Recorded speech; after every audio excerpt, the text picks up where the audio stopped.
St. Augustine of Hippo says it this way: do not follow where the path may lead. Go instead where there is no path and leave a trail. Are y'all praying with me? Yes. One of the more difficult things to do in relationships is to cease, to quit, to stop treating all relationships the same.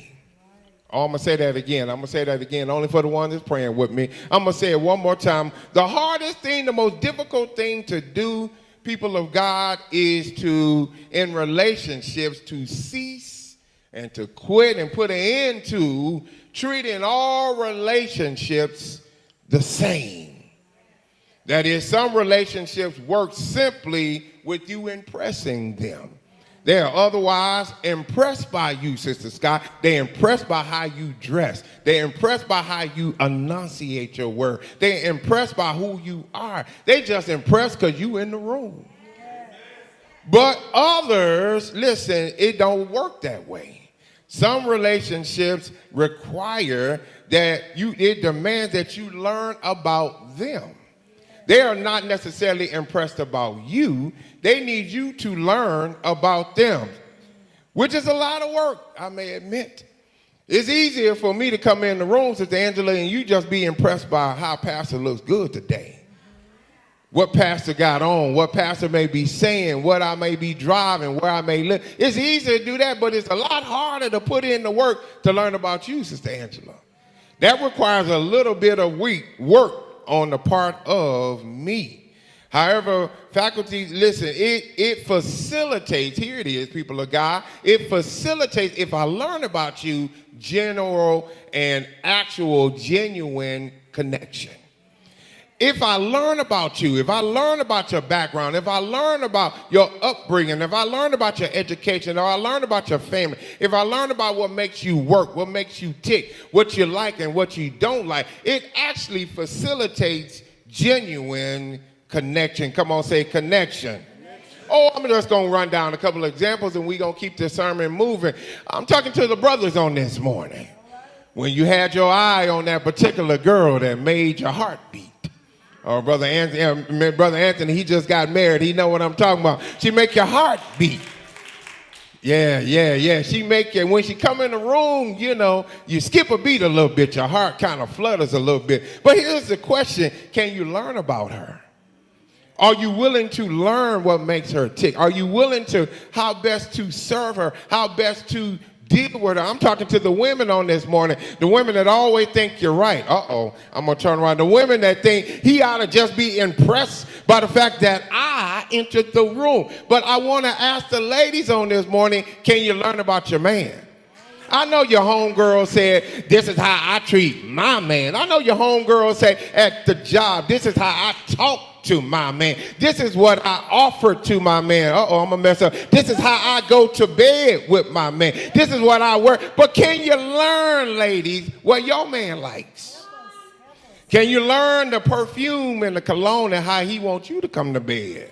Okay, y'all got the brakes on me. I'm going to keep on preaching. Can you learn, instead of imposing on him this ideal that he should be impressed with you, can you learn about him?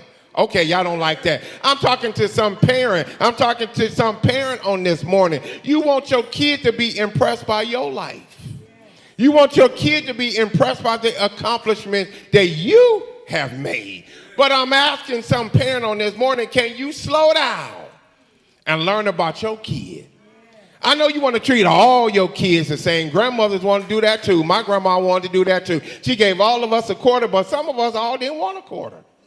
Some of us have bigger expectations, and I needed a whole dollar. But I just want to ask parents on this morning, can you slow down and learn about your kid? Each individual child. Because if you a parent longer than one day, you understand all your kids ain't the same. Each one of them are different, and it's hard work. If your parent, if aunties and grandmothers, to be honest with me on this morning, it's hard work trying to deal with different personalities and different things on this morning. I'm just going to slow down and say, listen, while God's total motive for putting certain people around us may not be fully understand. Why did you give me one kid that's completely different than the other one? Why did you give me a woman that don't conform with all the women that I've dated in my life? She's radically different. Why did you give me a man that's so different? I don't even understand you. You wake up like, I don't know who you are. I don't know how to feed. I just don't know. Why did you give me a man that I'm used to dealing with? Why we may not know God's total motive for putting certain people around us, and we may not fully understand. It may require us to put some work in. Look at somebody and say, put some work in. Oh, that's all I'm trying to say on this morning. Put a little bit of work in and become, here it is, what they need you to be. Yes. I'm going to say that again because y'all got the brakes on me. I'm good with that.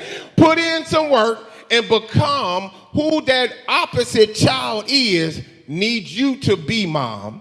Need you to be grandmother, need you to be wife, or need you to be employed. Some of y'all mad right now. You got to go to work with a new supervisor because your old supervisor retired. Perhaps the old supervisor got moved to another department, and that other supervisor just let you do what you want to do. Let you come in when you want. Let you take as long on the break as you want to take. But I'm asking you on this morning, can you learn this new supervisor? And become to this new supervisor what this supervisor needs to operate and do their job. Y'all got the brakes on me because y'all want to put the work in. Raise your hand if you want to put some work in. I know, don't raise your hand. I'm just messing with you. Don't nobody want to put no work in. But repeat the sermon title with me. I'm your servant. I know. This ain't one of them ones y'all gonna run and shout. This is one of the ones you be like, Reverend, get on to the end, get to the hoop, give me the 3 points and let's go. But repeat the sermon title real loud so the live streamers can hear you. I am your servant. Oh, make the devil mad. I'm your servant. If it means putting in work, I am your servant. In other words, don't be afraid to try something different in some relationships. Like servitude. Walk with me around the text. It takes place during Jesus' ministry, likely around the end or the final days leading to his crucifixion in Jerusalem. In and around the temple, come on, say backdrop. So Jesus criticizes the Pharisees and the religious leaders for striving to impress the crowd. And the disciples by doing deeds to be seen by others. Come on, say, what did the Pharisees do? Come on, say, what did they do? What did they do? Come on, that ain't, a lot of people can't hear you. Come on, say, what did they do? They wanted the best seats in the synagogue. They wanted to sit where everybody can see them. They wanted to be sitting in a place where everybody can be impressed by them. They wanted to sit where everybody knew that you was in fact a teacher of the law. You were in fact a Pharisee. That don't happen at the third, but y'all been to some churches where they got big old chairs. The chairs larger than the whole storefront. Okay, y'all got to break something this morning. That's fine. But the thing is, that's what they did in this text. Also, the Pharisees expected to be greeted in the marketplace. Why in the world is it they wanted to be greeted in the marketplace? Because they wanted you to be impressed by them. They wanted the best seat so you can be impressed by them. They were seeking public honor and recognition for their religious practices. But come on, say, however. Oh, say it louder. Come on, say, however. The Pharisees neglected to find out what the crowd needed. They wanted them to be impressed by them. They wanted them to greet them in the public squares and say Pharisee or Rabbi. They wanted them to say it that way, but they neglected, Lady Monica, to find out what did the crowd needed. They needed justice. They needed mercy. Does that sound like 2023? Some of us, we got family members that have been unjustly handled by the system. We have now, this text looks just like today. We got folk that ain't even concerned about us, but they want our vote. Oh, did I say it? They could care less about your family. They could care less about your financial future. They could care less about what's going on in your house, but they want your vote. And I'm telling you now, if they come in the Third Baptist, they're going to sit down. And they're going to hear what we need. They're going to hear from the prayers. They're going to hear from the scripture reading. They're going to hear from the sermon what this church needs before they ever come up in here and ask for a vote that ain't in my sermon. But I'm just saying, the Pharisees in the text, they was more concerned about being impressed by them and not concerned about what they needed.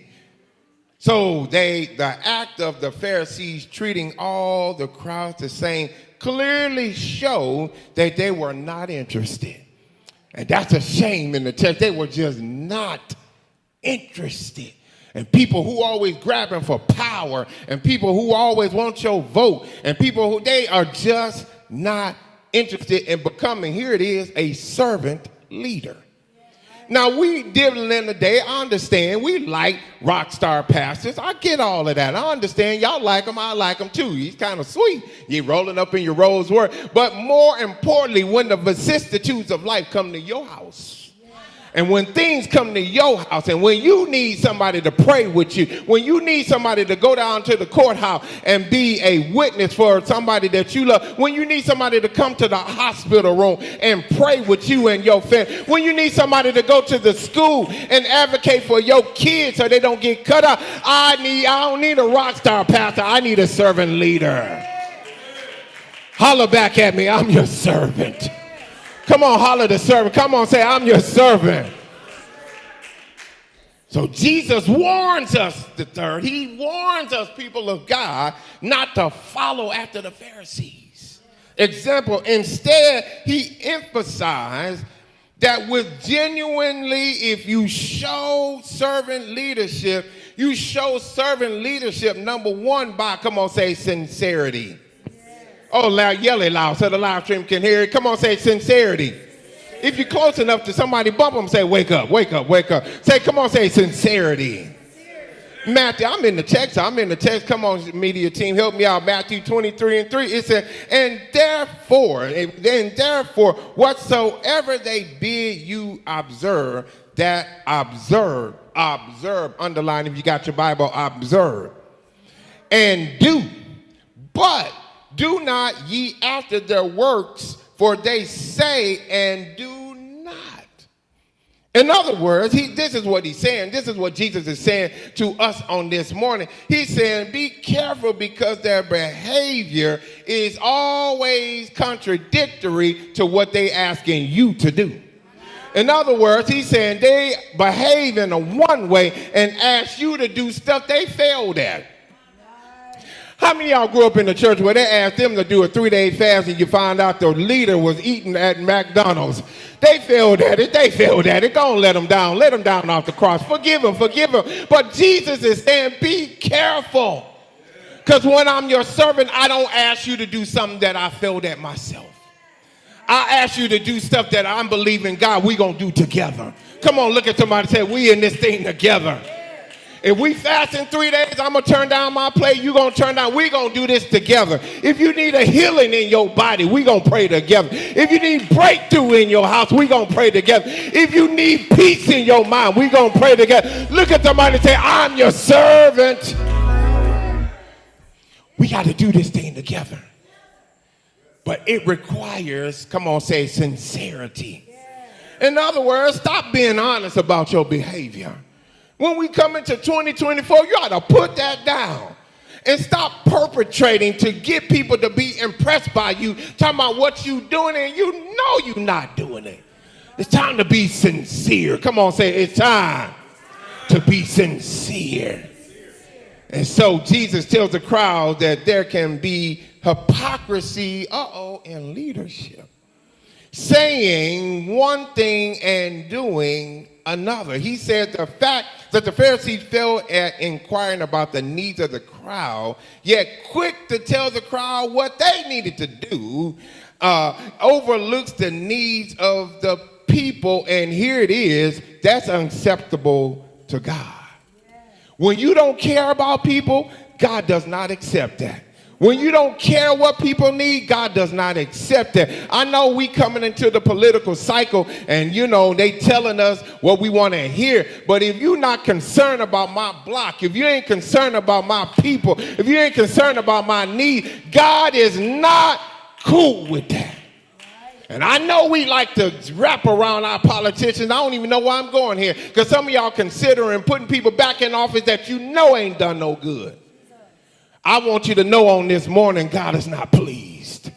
We need to do it, say it, and do it. Say it and do it. Come on, say it. Say it and do it. And so at the point when we in falsehoods about our own self, when you stop being a wonder in your own eyes, trying to impress people is when we become servants. You ain't going to be a servant until you get over yourself. I know y'all don't like that kind of preaching. I don't care. I'm a preacher myself. You listen, until you get over yourself and your resume and what you accomplished and who you are and who's in your phone Rolodex and what you accomplished and what degree you got, until you put that down, you can never be a servant. And God is calling for us to be servants. Some relationships demand that you be a servant. Oh, it's going to be some people that are going to be impressed, but not everybody. Come on, say not everybody. And I'm talking to some people this morning, you wonder why you and he and she and he and all of you all, your coworkers, your boo, your girlfriend, you wonder why they don't want nothing to do with you, because you need to get over yourself. You need to get over yourself and understand maybe he or she or that employer or somebody needs you to be something else. Can I go to point number 2? Y'all done with me now. That's okay. That's all right. This sermon going to preach all by itself. It's just come on, say introspection. James 1:22 says this way. I love it this way. Come on, help me out, media team. James 1:22, it says it this way. But y'all know this one. Come on, say, but be ye what? Doers of what? The word, and not what? Hearers only. Who you deceiving? Who you deceiving? God ain't pleased with that. It is time out for us being hypocritical. Mom, grandma, oh, I'm coming down your street. Keep on looking at me like that, thinking it's only preacher. It's you too. It's time out being hypocritical. It's time to stop deceiving and be, come on, say sincere. Point number 2, listen, if you want to genuinely show servanthood, not only do you show it with sincerity, but you show it with, here it is, number 2, support. Come on, say support.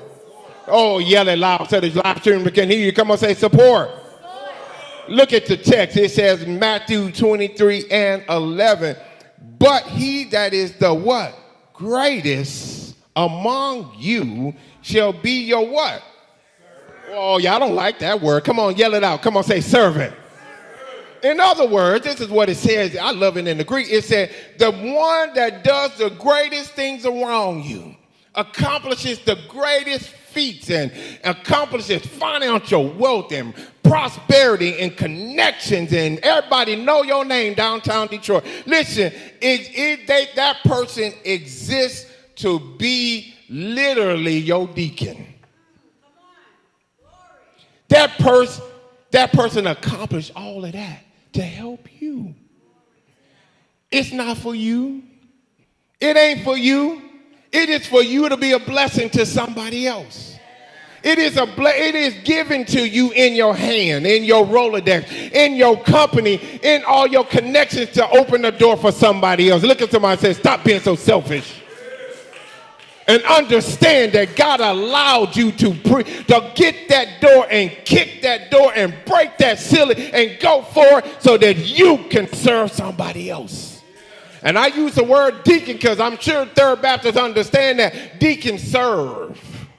And that's what God said. That's why I allowed you to accomplish it, Pastor Adrian. I didn't allow you to go through University of Arkansas and get an English degree and matriculate through Thomas Cooley Law School and graduate and have not only a law license in Connecticut, but I also got one in Michigan for me. He said, I need you to advocate for the least, the lost, and the left behind. And we got to understand everything you accomplish. Everything God put in your hands, I don't care what it is, a degree or not. Sometimes God gave folk just good old common sense. How many of y'all think, I thank God for my father-in-law. He got good old common sense. My father-in-law got good old street sense. He done told me some stuff that you can't go to no university and get. But he's saying in the text, Jesus is saying in the text, I allowed it to happen so that you could serve somebody else. So God elevates the humble. And normally people estimate greatness by how many people serve them and honor them. But Jesus reminded his followers that in his kingdom it should be different. And I'm going to keep on moving, Missionary Carswell, but you know, we the saints are something else. Well, Pastor, it's legal in the world. It ain't legal in the kingdom. I'm going to go right past that. Don't look at me, Sister D. I ain't going to mess with that. But y'all so funny. Y'all act like because Michigan or the United States of America says it's legal, that it's legal in the kingdom. Oh, but it's a different set of rules in the kingdom. It's a different set of standards in the kingdom. It's a different way I handle you in the kingdom. It may be legal, but not in the kingdom. And so he reminds them in the text. Jesus reminds his followers in the kingdom, it should be different. And that we should estimate greatness by how we serve. It should be estimated not by what you accomplish, but how well you serve. And although impressing people with who you are works sometimes, other times it demands that you stop, here it is, being you. Sometimes for a relationship to work, Sister Christina, it demands that you stop being you. Now, Sister Denise, that didn't mean nothing to me until I got married. My wife tell me all the time, I need you to stop being you. Okay, all right, y'all got to break some of this morning. That's fine. But the truth of the matter is your boss in the morning needs you to stop being you. With your hands on your hip and saying, this is just who I am. Well, he don't need you to be that. He needs you to be who he or she as the supervisor needs you to be. And I know y'all don't want to yell it, but I'm going to ask you anyway and say it real loud. Stop being you. Everybody don't want to deal with your hateful self all the time. Okay, that ain't in my notes. You know, that's just who God made me to be. No, he didn't. Look at somebody and say, ain't nothing wrong with development in a new relationship. Sometimes you need to develop to deal in new relationships. The old relationships might have tolerated that, but in this new one, you need to just stop. Okay, I'm going to get back in my notes. Stop being you. Here it is, to become who somebody else needs. My son needed daddy to develop. Sister Scott, I don't like texting. I hate it. It gets on my nerves. I don't like, anybody else in here hate text? I hate it. But for me and my son to have a relationship, he loves it. So I had to develop myself into being a texter. And now me and my son enjoy wonderful fellowship because I had to stop being me. I hate it, Mother Brown. I hate texting. I think you lose context. I think, you know, when you in particular, Sister Denise, I hate when they all caps me. Don't all caps me. It sounds like, look like you yelling at me when you all caps me. You know, you all caps. Who you dealing with? But I had to, and I'm just using him for an example because he in the house. I had to develop around 11th grade. I had to develop into a dad that could have genuine connection. And now I got these random texts that come at random parts of the day, and I'll be like, never mind, just text back. I don't even understand what he mean with all of it. Well, most of the time he just saying, Dad, I love you, and that's good enough for me. But we got to number 2, support. Come on, say support. In other words, look at it. Look at Romans 12:3. It says, for I say, through the grace given unto me, to every man that is among you, not to think of himself, what? More highly than he ought to think, but to what? Think soberly, according as what? God has dealt to every man the measure of, here it is, faithfulness. God has given us the standard for how to be faithful. And the standard for how to be faithful is development. Oh, y'all don't like that kind of preaching. Look at somebody and say, go on, develop, go on, develop, go on, develop, go on, develop. If every relationship don't work and every boss keep firing you, sometimes it might just be you. Did I say that?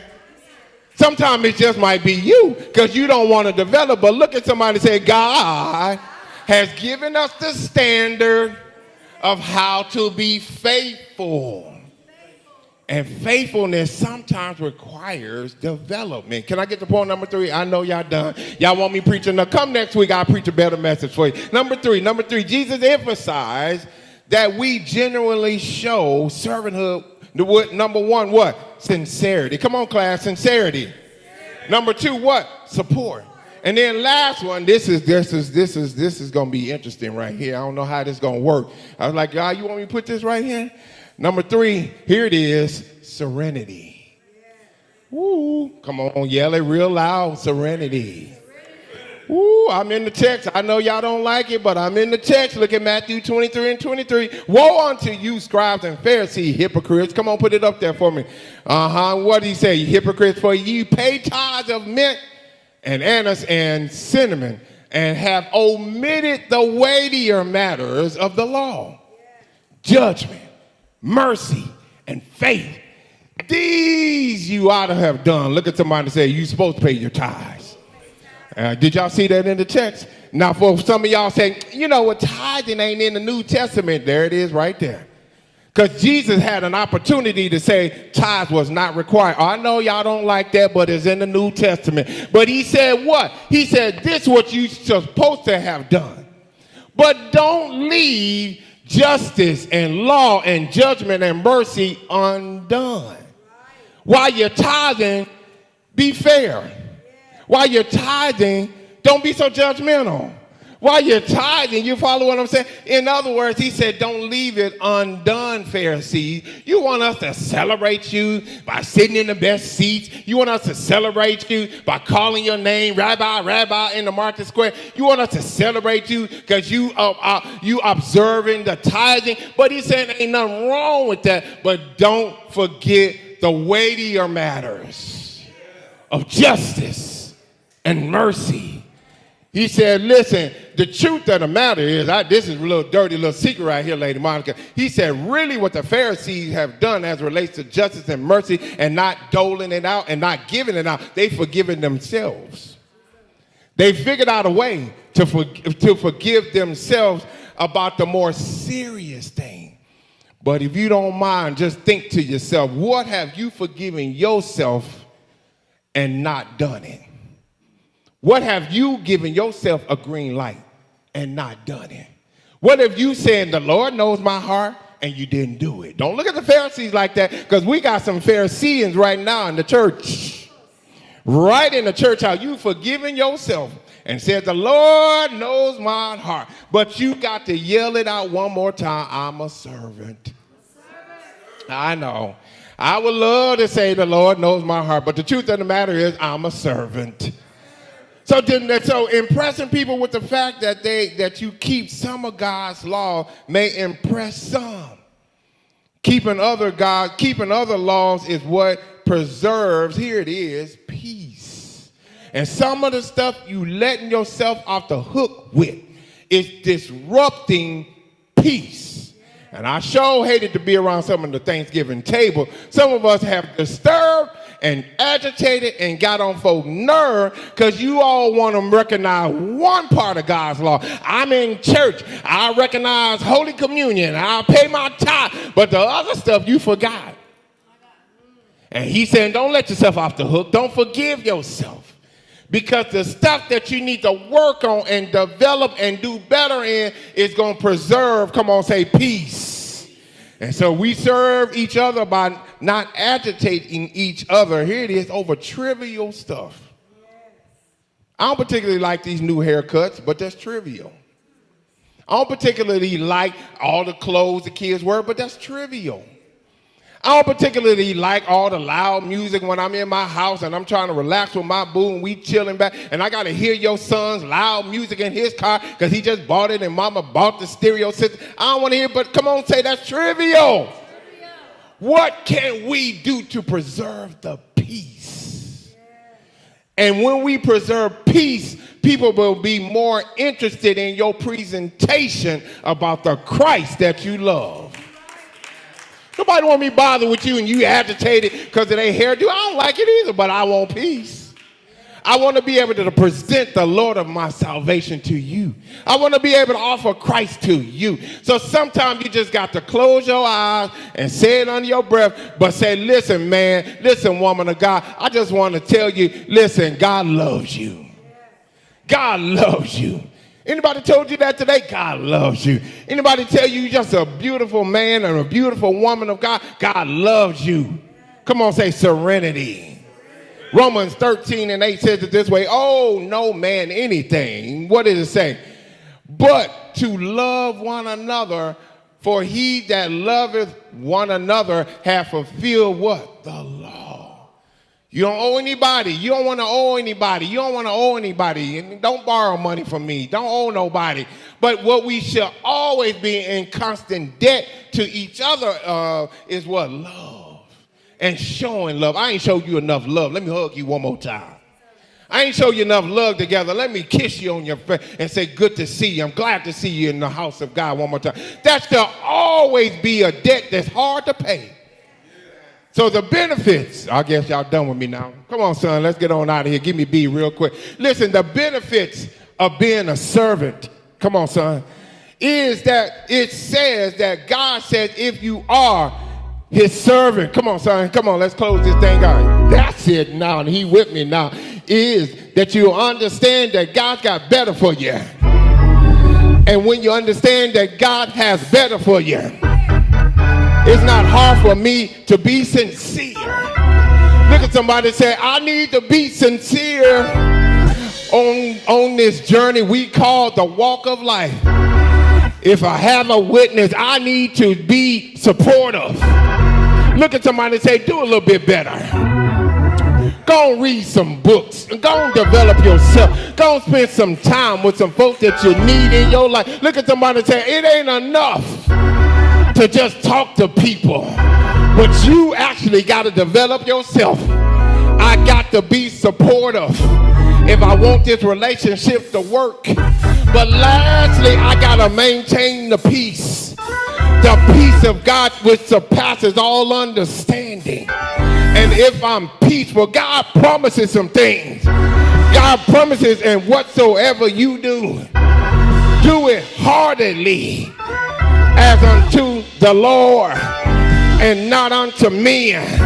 Look at somebody and say, it ain't time to impress you. I need this relationship because God put this person in my life.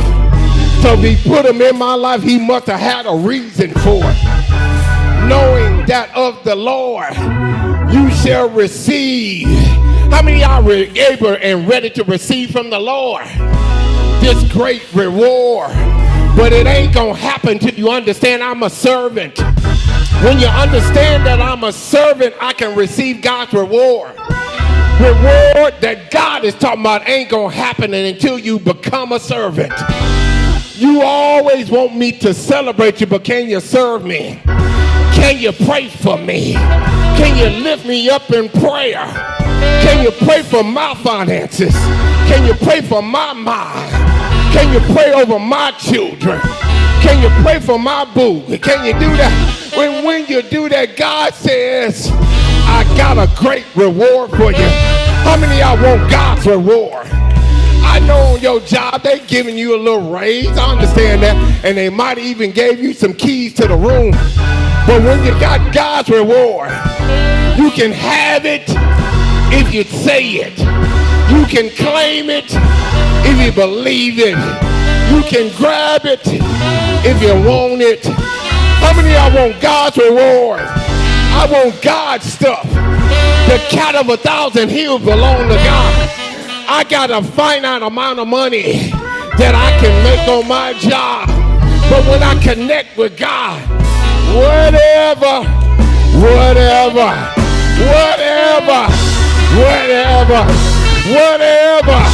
I ask God for, He'll give it to me. Whatever I think, whatever I ask, whatever I pray for, God's reward is for me. The inheritance is for me. But I must render service to God. To God be the glory for the things He has done. And if God did anything for you, stand up on your feet and give God praise. Stand up on your feet and give God praise. And tell God, I'm your servant. I'm your servant. I'm your servant. I do what you ask me to do. I do what you say.